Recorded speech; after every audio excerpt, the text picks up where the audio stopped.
Assalamualaikum warahmatullahi wabarakatuh, sahabat Alkisah yang dirahmati Allah. Pada kisah kali ini, akan mengkisahkan kisah tentang, pada kisah sebelumnya, mengkisahkan kisah manusia terakhir yang dimatikan oleh Allah. Nah, dalam kisah kali ini akan mengkisahkan, siapakah makhluk terakhir yang dimatikan Allah Subhanahu wa Ta'ala. Terima kasih untuk menonton sampai akhir video, untuk mendapatkan manfaat dari kisah ini. Yuk kita simak kisahnya. Makhluk yang meninggal terakhir, saat hari kiamat, termasuk dalam kelompok makhluk, yang dikecualikan kematiannya oleh Allah Subhanahu wa Ta'ala, usai sangkakala ditiup malaikat Israfil.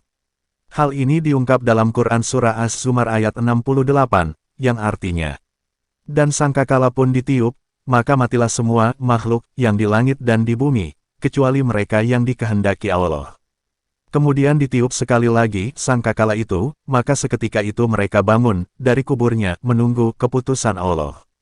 Mengutip buku Dahsyatnya Hari Kiamat karya Ibnu Katsir, tiupan pertama Nafhatus Saki menyebabkan guncangan yang hebat, sebagai tanda kehidupan di dunia berakhir.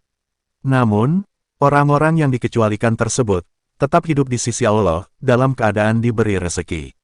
Orang-orang yang dikecualikan dalam surah Az-Zumar ayat 68 ini, terbagi dalam sejumlah pendapat di kalangan para ulama tafsir.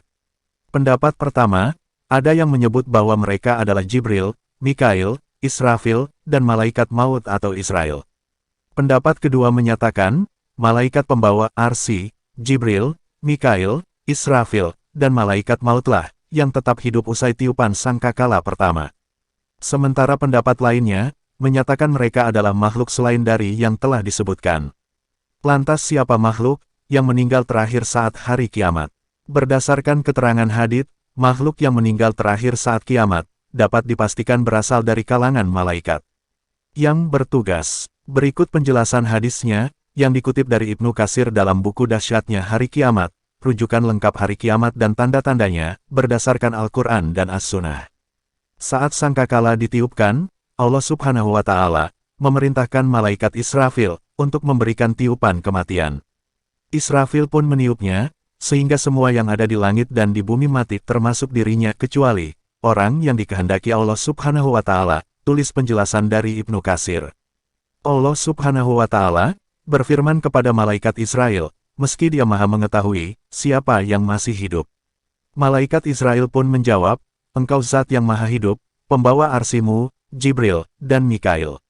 Lantas, Allah Subhanahu wa Ta'ala memerintahkan malaikat Israel untuk mencabut ruh malaikat Jibril, malaikat Mikail, dan malaikat pembawa arsy secara berurutan. Hingga malaikat Israel menjadi satu-satunya makhluk Allah Subhanahu wa Ta'ala yang tersisa pada hari kiamat. Allah Subhanahu wa Ta'ala memerintahkannya malaikat Israel agar mati, dan ia adalah makhluk Allah yang terakhir meninggal dunia. Salah satu dalil yang menjadi bukti bahwa para malaikat juga termasuk makhluk Allah Subhanahu wa Ta'ala, yang menemui kematian disebutkan dalam Quran Surah Al-Qasas, ayat 88, yang artinya, jangan pula engkau sembah Tuhan yang lain selain Allah. Tidak ada Tuhan selain Dia. Segala sesuatu pasti binasa, kecuali Zat-Nya. Segala putusan menjadi wewenang-Nya, dan hanya kepadanya kamu dikembalikan.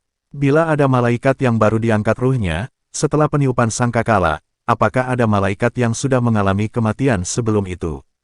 Hal ini kemudian dijawab oleh Prof. Dr. Umar Sulaiman Al-Asikar, dalam Rahasia Alam Malaikat, Jin dan Setan. Prof. Umar berpendapat, hal tersebut di luar batas kemampuan manusia untuk mengetahuinya. Di samping itu, tidak ada dalil-dalil yang mendukung informasi tentang malaikat yang diambil ruhnya sebelum sangkakala ditiup. Wallahu alam.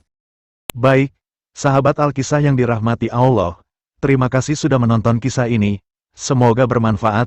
Mohon maaf apabila ada kekurangan dan kesalahan dalam mengkisahkan kisah ini. Kebenaran hanya milik Allah Subhanahu wa Ta'ala.